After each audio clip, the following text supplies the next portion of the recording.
Friends, welcome to another teaspoon of Torah.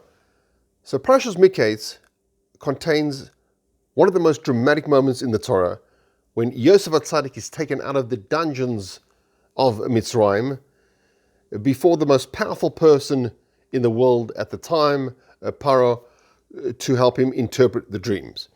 And this was the moment. He could have used self-aggrandizement. He could have flattered Paro. This is the moment where he could have tried to promote himself to get his salvation. Instead, after the interpretation of Paro's dream, Yosef takes zero credit. He makes it very clear that it's siyata dishmaya, that he was just an emissary. And soon thereafter, he was elevated to become the viceroy of Mitzrayim. From the pits of the dungeon to one of the most powerful people in the world, while it's clearly min hashamayim. Rav Avram Palm in Ateres Avram points out that the Nakuda, the Iker Schus that ensured this huge ascension was the humility of not taking credit, realizing that he was merely an emissary, and in that Schus was the Yeshua of Yosef.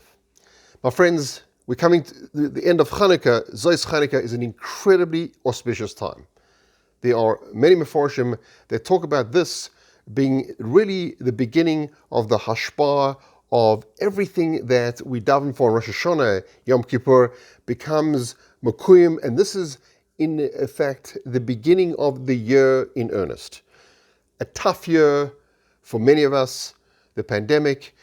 If we look at the Nakuda of Yosef, in the schus of hopefully not complaining, being humble, and recognizing that we don't really know what's best for us, knowing that the success that we do have is really from HaKadosh Baruch Hu. If we internalize some of the traits that Yosef personifies in this week's Parashah, Be'ez Hashem, this should be the Yeshua for all of us as we come to the end of Chanukah, as we start the year in earnest, and Be'ez Hashem, it should be with bracha, simcha, and only b'suras Torah. Have a wonderful Shabbos.